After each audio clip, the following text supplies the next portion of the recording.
नमस्कार दोस्तों, आप सभी का एक बार फिर से स्वागत है हमारे चैनल दुर्गा भक्ति मार्ग में। आज मैं आप सभी को सुनाऊंगी माघ माह महात्म अध्याय 14। आज का माघ माह महात्म शुरू करने से पहले मैं आप सभी को सुनाऊंगी छोटी सी चरवाहे की कहानी कि कैसे गुरु आज्ञा के पालन से एक चरवाहे को केवल एक गुरु की आज्ञा मानने से ही भगवान के दर्शन हो गए थे। अगर गुरु के वचनों में विश्वास हो तो शिष्य का कल्याण तो हो ही जाता है। एक सीधा साधा गांव का भक्त था। वह कभी कथा नहीं सुनता था। एक चरवाहा था, वो सिर्फ गायें चराता था और इसी तरह अपना दिन बिताता था। एक दिन उसके मित्रों ने कहा कि तुम कभी तो कथा सुन लो, दिन रात पशुओं के पीछे घूमने में लगे रहते हो, तब कभी तो भजन कीर्तन आदि कर लिया करो। पूरे दिन इन पशुओं के पीछे ही पड़े रहते हो और पशु बुद्धि भी हो गई है तुम्हारी, कभी तो भगवान की कथा सुन लो। इसके बाद एक दिन उसने कथा सुनने जाने के लिए निर्णय किया। तब सत्संग में चर्चा चल रही थी कि जिसने मनुष्य जन्म लेकर गुरु मंत्र नहीं लिया और जाप नहीं किया, उसका तो जीवन ही व्यर्थ है और ऐसा मनुष्य तो मुर्दे के समान है। सत्संग में ऐसी बात सुनकर वह इसके बाद चला गया। अब यह बात बार बार उसके दिमाग में चल रही थी कि पंडित जी कह रहे थे, जिसने गुरु मंत्र नहीं लिया और नाम जप नहीं किया, उसका तो जीवन मुर्दे के समान है। तो वह फिर दूसरे दिन कथा सुनने गया और पंडित जी से मिलकर उसने कहा कि गुरुजी, आपने तो कल की कथा में कहा था कि गुरु मंत्र के बिना जीवन मुर्दे के समान होता है, तो आप ही मुझे वह गुरु मंत्र दे दीजिए। उन्होंने उसको टालते हुए कहा कि कथा के आखिरी दिन मिलना तो मैं तुम्हें गुरु मंत्र दे दूंगा। अब कथा के आखिरी दिन तक वह इंतजार करता रहा। जैसे ही कथा का आखिरी दिन आया तो कथा के आखिरी दिन पंडित जी कथा करने के बाद शौच के लिए लोटा लेकर जा रहे थे। अब तो वह चरवाया गुरु मंत्र लेने के लिए इतना आतुर हो गया कि वह भी उनके पीछे पीछे चल दिया। उसने कहा कि पंडित जी, इतने दिनों से घूम रहे हो, अब तो गुरु मंत्र दे दो। पंडित जी तो शौच के लिए जा रहे थे, उन्हें जल्दी थी। फिर उन्होंने देखा कि यह तो पीछे ही पड़ गया, तो उन्होंने उसे फटकार कर कहा, धत गपोचन। अब उस चरवाहे को लगा कि वही मंत्र है जिसके लिए मैं इतने दिनों से इंतजार कर रहा था। तो उसने कहा, जय गुरुदेव, और फिर पंडित जी को प्रणाम करके वह चरवाया अपने घर चला गया। घर जाकर उसने अपने परिवार वालों से कहा कि आज से गाय चराना बंद, अब मुझे गुरु मंत्र मिल गया है, अब से मैं भजन करूंगा, अब मेरे जीवन मुर्दे के समान नहीं रहेगा। अब तो वह बैठ गया और धत गपोचन जपने लगा। अब इसमें न कोई भगवान का नाम, न कोई मंत्र। उसकी लगन ऐसी लगी कि वह तो हर समय बस यही जपता रहता था। श्री कृष्ण जो बड़े बड़े मुनियों में ध्यान नहीं आते, वह सरल और भोले भाले भक्तों को बड़ी आसानी से मिल जाते थे। हरिवंश महाप्रभु ने भी श्रीहित 84 जी में कहा है कि मुनि मन ध्यान धरत नहीं पावत करत, विनोद संग बालक भट्टदास अनन्य भक्त रस कांड। जय श्री हित हरिवंश। प्रगट लीला नट। भगवान यह सब देख रहे थे और उन्होंने फिर रुक्मणी जी से कहा कि चलो आज एक भक्त के दर्शन करने चलते हैं। रुक्मणी जी ने कहा, बहुत दिनों बाद आप आज किसी भक्त की याद आई है, प्रभु जी कोई जरूर बड़ा भक्त होगा। रुक्मणी जी साधारण से वेश में भगवान के साथ गई। जब वे दोनों गांव में गए तो भगवान ने रुक्मणी जी से कहा कि पहले आप जाकर उनसे मिलो। प्रभु के कहने पर रुक्मणी जी आगे गई तो उन्होंने देखा कि एक भक्त बैठकर धत गपोचन जप रहा है। रुक्मणी जी सोचने लगी, यह भला भगवान का कौन सा नाम है जो यह मनुष्य सहस्त्र नाम में जप रहा है। गोपाल सहस्त्र नाम में गोपाल सहस्त्र नाम में है, तो उन्होंने आवाज लगाकर पूछा, अरे यह कौन सा भजन कर रहे हो और किसका भजन कर रहे हो? लेकिन वह तो बस अपना जप करता रहा और चुप रहा। फिर उन्होंने पूछा, किसका भजन कर रहे हो? तो 2-3 बार पूछने के बाद उस चरवाहे को गुस्सा आ गया। उसने गुस्से के मारे जवाब दिया, तुम्हारे पति का। रुक्मणी जी ने सुना और फिर वापस आ गई। आकर प्रभु से कहने लगी कि बहुत जानकार भक्त है। मैं तो इतना छुपा कर गई थी, अपना वेश बदल कर गई थी, फिर भी वह मुझे पहचान गया। तब भगवान कहने लगे, हाँ तभी तो हम इसके दर्शन करने आए हैं। अब रुक्मणी जी ने भगवान से कहा कि प्रभु, आप उस भक्त के दर्शन करने के बाद आप तो पहले मुझे यह बताओ कि आपका कौन सा नाम जप रहा है जो मुझे नहीं पता। भगवान ने कहा, यह नाम तो मुझे बहुत प्यारा है, यह मेरा वज्र का रखा हुआ नाम है। यह मेरा नाम मैया ने रखा था। एक दिन मैं अपनी सखाओं के साथ मिलकर चोरी चोरी माखन खा रहा था और उन्हें भी खिला रहा था। इतने में मैया और गोपी आ गई और उन्होंने कहा, कन्हैया यह क्या कर रहा है? तब मैंने देखा तो हम फंस गए। मैंने कहा, मैया मैंने देखा कि माखन में चींटियां चढ़ी हुई, तो मैं उन चींटियों को निकाल रहा था। मैया ने पूछा, फिर यह तुम्हारा पूरे हाथ में माखन क्यों सना हुआ है? इस पर मैंने कहा, मैया चींटी माखन के अंदर चली गई थी तो मुझे भी मटकी में हाथ डालना पड़ा। फिर मैया ने पूछा, तो तुम्हारा मुख में माखन से क्यों सना हुआ है? तो मैंने कहा, एक मक्खी बार बार उड़कर मुझे परेशान कर रही थी, तो मैंने अपने हाथ से उसे उतारने की कोशिश की तो माखन वाला हाथ मेरे मुंह पर लग गया। अब तो मैं ये समझ गई कि मैं चोरी छुपा रहा था और यह सारी कहानियां सुना रहा हूँ। तब उन्होंने कहा, धत गपोचन। प्रभु ने रुक्मणी जी से कहा कि यह तो मेरा उस समय का रखा हुआ नाम है। एक अनपढ़ आदमी ने गुरु के वचनों पर श्रद्धा विश्वास रखकर जब एक साधारण शब्द बोला तो उसे भगवान का साक्षात हो गया। भगवान तो अंतर्यामी है, सर्वज्ञ है, वह तो हर कण कण में है, हर अक्षर में विराजमान है। फिर राधा नाम तो स्वयं हरि जपते हैं, राधा नाम तो परम प्रेममय है। जब उस चरवाहे ने विश्वास करके धत गपोचन जपा तो उससे रुक्मणी जी और द्वारकाधीश भगवान के दर्शन हो गए। तो सोचिए, अनजाने में एक ऐसे शब्द का उच्चारण करने से जिसका कोई अर्थ नहीं है, जो कभी किसी ने सुना नहीं है, अगर श्रद्धा के साथ उस चरवाहे ने उस नाम का जाप किया था तो ठाकुर जी के दर्शन हो गए। फिर भला अगर आप श्रद्धा और विश्वास करके राधा राधा नाम जपेंगे तो क्या आपको भगवान प्राप्त नहीं होंगे? इसलिए तो गुरु द्वारा प्राप्त उपासना में संदेह नहीं करना चाहिए और राधा राधा जपना चाहिए। और हर किसी के जीवन में एक गुरु का होना, एक गुरु मंत्र का होना अत्यंत आवश्यक है। सभी मिलकर प्रेम से बोलिए, राधा रानी की जय, भगवान कृष्ण की जय। अब सुनिए आज का अध्याय।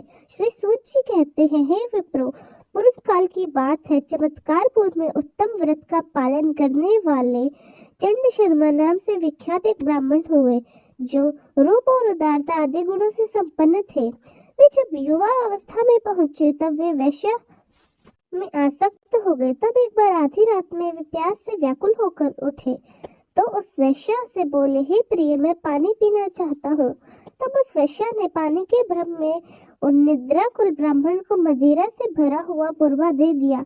मुख में मदिरा जाते ही ब्राह्मण कुपित हो गए और उस वैश्या को बार बार धिक्कारते हुए बोले, अरे पापीन, यह तूने क्या किया? आज मदिरा पीने से मेरी ब्राह्मणता नष्ट हो गई। अब मैं आत्मशुद्धि के लिए प्रायश्चित करूंगा, कहकर वे दुख पूर्वक घर से बाहर निकले और निर्जन वन में जाकर करुण स्वर में विलाप करने लगे। फिर प्रातः काल होने पर उन्होंने अपने शरीर के सारे बाल बनवाकर वस्त्र सहित स्नान किया। फिर वे श्रेष्ठ ब्राह्मणों की सभा में गए और उन्होंने उन्हें प्रणाम करते हुए कहा, ब्राह्मणों, मैंने जल के धोखे में मदिरा पी ली है, अब मुझे दंड दीजिए। तब उन ब्राह्मणों ने बार बार धर्मशास्त्र का विचार करके कहा कि ब्राह्मण अगर जानबूझकर या अनजाने में भी मदिरा पी ली तो मदिरा के बराबर ही खौलता हुआ घी पी लेने से उसकी शुद्धि हो जाती है, अर्थात प्रायश्चित हो जाता है। इसलिए अगर तुम आत्मशुद्धि चाहते हो तो यही प्रायश्चित करो, तब बहुत अच्छा, मैं ऐसा ही करूंगा। ऐसी प्रतिज्ञा करके उस ब्राह्मण ने तत्काल घी लेकर उसे पीने के लिए आग पर तपाया। इतने में ही यही समाचार सुनकर उसके माता पिता भी वहां आ पहुंचे और बोले, यह क्या बेटा, तुम यह क्या कर रहे हो? तब पुत्र ने अपनी आंख से आंसू बहाते हुए रात की सारी घटना कह सुनाई। यह सब सुनकर ब्राह्मण दंपत्ति ने भी उन सभी श्रेष्ठ ब्राह्मणों से प्रार्थना की कि मेरे पुत्र को धर्मशास्त्र का विचार करके कोई दूसरा प्रायश्चित बताइए। तब उन ब्राह्मणों ने फिर से आदर पूर्वक धर्मशास्त्र का विचार किया। फिर इस प्रकार कहा, हे ब्राह्मण, धर्मशास्त्र में तो कोई ऐसा उपाय नहीं है, जो तुम्हें उचित लगे तुम वैसा ही करो। तब ब्राह्मण ने अपने पुत्र से कहा, बेटा यात्रा करो, फिर क्रमश अनेक प्रकार का व्रत करने से पवित्रता को प्राप्त हो जाओगे। पुत्र कहने लगा, माँ, भाग्य पवित्रता के लिए यह पर्याप्त नहीं है जो आप मुझसे व्रता आदि का उपदेश कर रहे हैं। पुत्र का यह निश्चय जानकर पुत्र वित्सला पिता और अपनी सती पत्नी ने भी मृत्यु का निश्चय करके प्रसन्नता पूर्वक अब कुछ ब्राह्मणों को दान कर दिया। फिर माता ने कहा कि बेटा, जब हम दोनों आग में प्रवेश कर जाएं, उसके बाद तुम मौजी होम अर्थात मरने के बाद का प्रायश्चित करना। ऐसा कहकर वे दंपत्ति प्रसन्नता पूर्वक मृत्यु के लिए अग्नि के पास गए। उनके साथ ही उनका पुत्र भी गए। इतने में ही वेदों के पारंगत विद्वान शांडिल मुनि यात्रा के प्रासंग से उस स्थान पर पहुंचे। सारी बातें जानकर उस ब्राह्मणों को फटकार कर बोले, अरे तुम सब लोग अत्यंत मूर्ख हो, क्योंकि तुम्हारे कारण सुगम प्रायश्चित के होते हुए आज ये तीनों ब्राह्मण व्यर्थ मृत्यु को प्राप्त हो रहे थे। क्रच और चांदर्यन आदि प्रसिद्ध वहां दिए जाते हैं जहां श्री गंगा जी उपलब्ध न हो, तो यहाँ तो साक्षात विष्णुपति गंगा जी उद्यमान है। उसी में अगर यह स्नान करे तो सभी पापों से मुक्त हो जाएंगे। तब सभी ब्राह्मणों ने शांडिल्य मुनि को साधुवाद देते हुए कहा कि मुनि, आपका कहना सत्य है। इसके बाद वे लोग ब्राह्मण को समझा बुझाकर विष्णुपति गंगा के तट पर गए। वह ब्राह्मण ने जैसे ही मुख में गंगाजल डालकर कुल्ला किया, त्यों ही वह शुद्ध हो गया। फिर उस शोभायाम जल में स्नान करने से उसी समय स्पष्ट स्वर में आकाशवाणी हुई।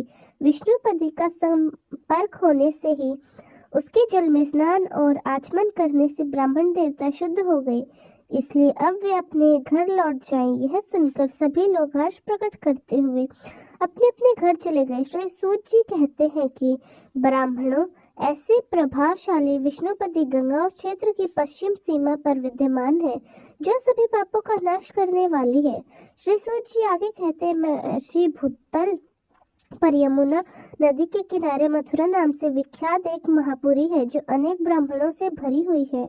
वही पूर्व काल में गोकर्ण नाम से प्रसिद्ध एक ब्राह्मण रहा करते थे जो वेदा अध्ययन से संपन्न सभी शास्त्रों के पंडित थे। वहीं उसी नाम से और उसी अवस्था का एक दूसरा ब्राह्मण भी रहता था जो सभी विद्याओं में पारंगत था। एक दिन यमराज ने अपने दूत से कहा कि दूत, तुम शीघ्र मथुरा जाओ और वहां के गोकर्ण नाम के श्रेष्ठ ब्राह्मण को यहाँ लेकर आओ। आज दोपहर तक उसकी आयु समाप्त हो जाएगी। देखना, उस पुरी में उसी नाम का एक दूसरा ब्राह्मण भी है जो दीर्घायु है। कहीं भूल से उससे मत ले आना। यमराज जी की आज्ञा से दूत बड़ी तेजी से मथुरापुरी में पहुंचा, परंतु भ्रम हो जाने से वह दीर्घायु गोकर्ण को ही पकड़ कर ले आया। तब यमराज ने क्रोधित होकर अपने सेवक को कहा, अरे पापी, तुझे धिक्कार है जो तूने इन दीर्घायु महात्मा को लेकर आया है। तूने यह क्या कर दिया? अब इन्हें शीघ्र ले जाकर वहां वापस पहुंचा दे, नहीं तो भय है कि बंधु बांधव इनकी देह का दाह संस्कार न कर दे। ब्राह्मण बोले, मैं सौभाग्यवश आपके समीप आया हूँ, इसलिए आप मुझे वहां दोबारा मत भेजिए। मैं तो दरिद्रता से कष्ट पाकर स्वयं ही सदा मृत्यु की इच्छा रखता था। यमराज जी ने कहा, हे देवता, पल भर भी आयु शेष हो तो मैं किसी भी मनुष्य को पृथ्वी से यहाँ नहीं भुला सकता, इसलिए लोग मुझे धर्मराज कहते हैं। मैं सभी पापियों पर पक्षपात छोड़कर एक समान भाव रखता हूँ। तुम मुझसे कोई भी वर मांगो, किसी भी दोहरी को मेरा दर्शन व्यर्थ नहीं होता। ब्राह्मण बोले, देव, अगर आप मुझे घर वापस लौटाकर जाना चाहते हैं तो मैं कुछ पूछना चाहता हूँ, उसका उत्तर दीजिए, वही मेरे लिए श्रेष्ठ वरदान होगा। पाप कर्मी मनुष्य इन भयंकर नरकों का सेवन करते हैं, इसमें किस कर्म से कौन सा नरक प्राप्त होता है? धर्मराज ने कहा, हे विप्र, नरक तो असंख्य है, पर उनमें से जो मुख्य है केवल उन्हीं का परिचय तुम्हें कराऊंगा। यहाँ मुख्य 21 नरक है। उनमें पहला है ररव नरक, जिसमें अत्यंत तपत अर्थात खौलते हुए तेल से भरे हुए कुंड में प्राणियों को पकाया जाता है। इनमें दूसरों का धन हड़पने वाले शुद्ध मनुष्य यातना भोगते हैं। दूसरे नरक का नाम है महाररव, जिसमें कृतघ्न और गुरुशयगामी पाप आत्मा देह से पीड़ित होकर तथा तीखी धार वाले शास्त्रों से छिन्न भिन्न होकर आर्तनाद करते हैं। तीसरे भयदायक नरक का नाम अंधतम है। जिन नराधन ने पराई स्त्रियों पर बुरी नजर डाली है या उन्हें बुरी नजर से देखा है, वे जब यहाँ आते हैं तब लोहे के समान मुख वाले पक्षी उनकी दोनों आंख निकाल लेते हैं। चौथा नरक है व्रत नाम से विख्यात है। यहाँ भी पापी जीव यातना भोग कर शुद्ध होते हैं। जिन्होंने गुरुजनों का, देवताओं का और तपस्वियों की निंदा की हो, उन लोगों को जीवा यहाँ उखाड़ ली जाती है। पांचवा सुप्रसिद्ध नरक है विदारक नाम वाला। यहाँ मित्रद्रोही मनुष्य आरे से चीरे जाते हैं। ठगान निकुंभ नाम नरक, जो तपाई हुई बालू से भरा हुआ और स्वयं भी अग्नि से तप रहा है। जिन मनुष्यों ने पहले बिना किसी अपराध की दूसरे प्राणियों को कष्ट पहुंचाया, वे सभी लोग इस तपी हुई बालू में भूने जाते हैं। सातवां नरक विभु कहलाता है। वह अत्यंत गृहत है। इसमें सब ओर से मैल मूत्र आदि गंदी वस्तुएं भरी हुई हैं। जिन दुरात्माओं ने राजा के पास जाकर लोगों की चुगली की है, उनके मुंह में ये गंदी वस्तुएं भरकर उन्हें इस नरक में डाल दिया जाता है। आठवां अधम नरक कुस्तिल नाम से प्रसिद्ध है। वह कफ और मूत्र आदि से दुर्गंध युक्त वस्तुओं से भरा हुआ है। जिन्होंने गुरु देवता, अतिथि और विशेषित अपने परिवारजनों और सेवकों को भोजन दिए बिना स्वयं भोजन किया है, वे लोग इसमें डाले जाते हैं। हे ब्राह्मण, यह दुर्गम नाम का नवा नरक है। यह तीखे कांटों से भरा हुआ है। इसके भीतर सांप बिच्छू रहते हैं। जिन्होंने एक साथ यात्रा करने वाले अपने भूखे प्यासे कष्ट पाते हुए साथी को न देकर अकेले ही भोजन किया, उन्हें इस नरक में रखा जाता है। 10वें नरक का नाम है दुशस, जो सब ओर से तपत लोहे के खंभों से घिरा हुआ है। जो पापी पराई स्त्रियों में तथा मांस भोजन में अनुरक्त रखते हैं, उन मनुष्यों को यहाँ तपत लोहे के खंभों का आलिंगन करना होता है। 11वां नरक है आकर्षक नाम से प्रसिद्ध। यह तपाए हुए संडास से भरा हुआ है। जो मनुष्य स्त्री, ब्राह्मण, गुरु या देवता का धन खाते हैं, उन्हें तपाए हुए संडास से पकड़कर सबोर से खींचा जाता है। 12वें नरक को संदेह कहते हैं। इसमें सभ्य भक्षण करने वाले नराधम को लोहे के समान दांत और मुख वाले गिद्ध नोच नोच कर खाते हैं। अगले नरक का नाम नियंत्रण नरक है। उसकी बड़ी ख्याति है। वह सब ओर से कीड़ों और शुद्ध बंधनों से व्याप्त है। जो पापी दूसरों की धरोहर को हड़प लेते हैं, वे यहाँ बंधनों से कसकर बांधे जाते हैं और कृमि, बिच्छू आदि काट काट कर उन्हें खाते हैं। अगला नरक है अधोमुख नाम का। इसका स्वरूप सभी नरकों से अधिक भयंकर है। जो मनुष्य ब्राह्मण की हत्या करते हैं, वे यहाँ एक वृक्ष की डाल में बंधकर नीचे मुँह करके लटका दिए जाते हैं और नीचे से आग जलाकर उन्हें पकाया जाता है। अगला भीषण नाम वाला नरक है, जो कि जू और खटमल आदि से भरा हुआ है। जो लोग झूठी गवाही देते या झूठ बोलते हैं, उनको अन्य कुकर्मियों को भी मैंने यही स्थान दे रखा है। यह सेवा नरक शुद्ध कहा जाता है, जो चारों ओर से शुद्ध अर्थात भूख से व्याकुल मनुष्यों से व्याप्त है। जिन ने मांस भोजन किए हैं, वे यहाँ भूख से पीड़ित होकर अपने ही शरीर को काट काट कर खाते हैं। 17वां शाल नरक है, जो नमक से भरा हुआ है। यह सब प्राणियों के लिए बड़ा भयंकर है। जो मनुष्य व्रत भंग करने वाले तथा पाखंडी हैं, वे यहाँ पर तीखे शास्त्रों से पीस डाले जाते हैं और ऊपर से उन पे नमक छिड़का जाता है। 18वां नरक निदागुंडी मली कहलाता है, जो चोरों और तीखे कांटों से भरा हुआ है। जो नास्तिक मर्यादा भंग करने वाले अर्थात ब्राह्मण घाती वे मनुष्य यहाँ सदैव चढ़ते और गिरते हैं। अगला नरक है 80 पत्र वन, जो दूसरों के श्रित देखते हुए कपट से भरे हुए कामों में लीन रहते हैं और शास्त्र बेचते हैं। वहीं इसमें आते हैं 21वां नरक है वैतरणी नाम वाली नदी, जिसमें धर्मात्मा और पापी सभी को पार करना पड़ता है। जो मनुष्य काल समय गाय की पूंछ हाथ में लेकर उसका दान करता है, वे सुख पूर्वक उस वैतरणी नदी को पार करते हैं। जो मनुष्य गोदान के बिना ही मर जाते हैं, उन्हें इस दुर्गम नदी के हाथों ही तैरकर पार करना पड़ता है। हे दिव्य श्रेष्ठ, तुमने जो पूछा है वह सब वृतांत मैंने तुमसे कहा।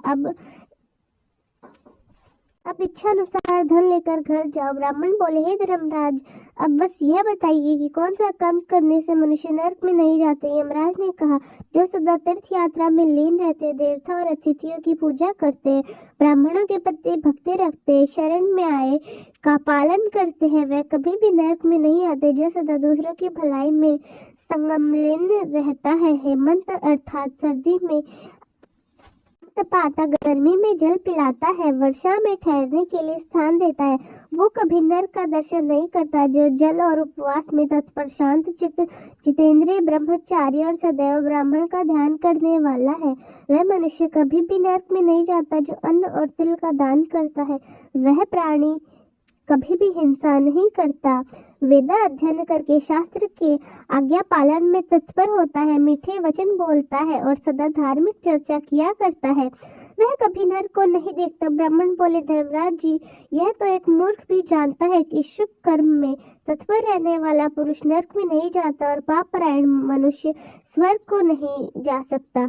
मुझे तो सभी लोगों को सुख पहुंचाने वाला वह श्रेष्ठ व्रत, नियम, तीर्थ, जप अथवा होम बताइए, जिसको कम मात्रा में करने से भी पापी पुरुष भी अपने पाप का नाश करके शीघ्र ही स्वर्ग लोक को जा सके। तब धर्मराज जी ने कहा कि द्विज श्रेष्ठ, अनर्थ देश में परम मनोहर और सर्वतीर्थम शुद्ध हाटकेश्वर क्षेत्र है, जो महापापों को भी नाश करने वाला है। जो मनुष्य 15 दिन भी भक्ति पूर्वक भगवान शंकर की पूजा करते हैं, वे सभी पापों से युक्त होकर भी भगवान शिव के लोक में प्रतिष्ठित होता है। इसलिए तुम वहीं जाकर भक्ति भाव से भगवान शंकर की आराधना करो, इससे अपनी 10 पीढ़ियों के साथ तो मोक्ष प्राप्त करोगे। श्री सूत जी कहते हैं, यह उपदेश सुनकर गोकर्ण जी जैसे ही अपने घर की ओर प्रस्थान करने के लिए तत्पर हुए, त्यों ही यमदूत दूसरे गौरनाथ जी को साथ ले आए और शीघ्र उनसे धर्मराज जी के सामने उन्हें उपस्थित कर दिया। तब धर्मराज जी ने प्रसन्न होकर दूत से कहा कि तुम समय बिताकर इन ब्राह्मण देवता को यहाँ लाए हो, इसलिए द्वितीय गोकर्ण के साथ ही इन्हें भी जल्दी छोड़ दो। फिर वे दोनों गोकर्ण ब्राह्मण उसी क्षण एक साथ छोड़ दिए गए। फिर दोनों ने सहसा अपने अपने शरीरों में प्रवेश किया। स्वस्थ होने पर दोनों ने हटकेश्वर तीर्थ में यथावत तपस्या करके भगवान शंकर की आराधना की और उसके प्रभाव से उनका शरीर स्वर्ग को चला गया। जो मनुष्य निष्काम भाव से वहाँ भगवान शिव की आराधना करता है, वे निश्चय ही मोक्ष को प्राप्त होता है। इस प्रकार मैंने तुम्हें हटकेश्वर क्षेत्र का प्रमाण और सीमा आदि का संपूर्ण वृत्तांत कह सुनाया। यहाँ खेती करने वाला किसान भी परम गति को प्राप्त होता है। फिर जो अपने वन में वश रखने वाले शांत, दांत और जितेंद्रिय साधक हैं, उनके लिए तो कहना ही क्या, मनुष्य की तो बात ही क्या। यह उस क्षेत्र में मृत्यु को प्राप्त हुए कीट पतंग, मनुष्य, पक्षी, मृग भी निसंदेह स्वर्ग लोक को चले जाते हैं। जो भगवान जनार्दन को अपने हृदय में स्थापित करके श्रद्धा पूर्वक वहाँ रहते हैं, उनकी सद्बुद्धि में संदेह क्या होता है। इसलिए पूरा प्रयास करके उस क्षेत्र का दर्शन सबको अवश्य करना चाहिए। तो दोस्तों, कैसी लगी आपको हमारी आज की कहानी? कमेंट्स में जरूर बताएं। धन्यवाद।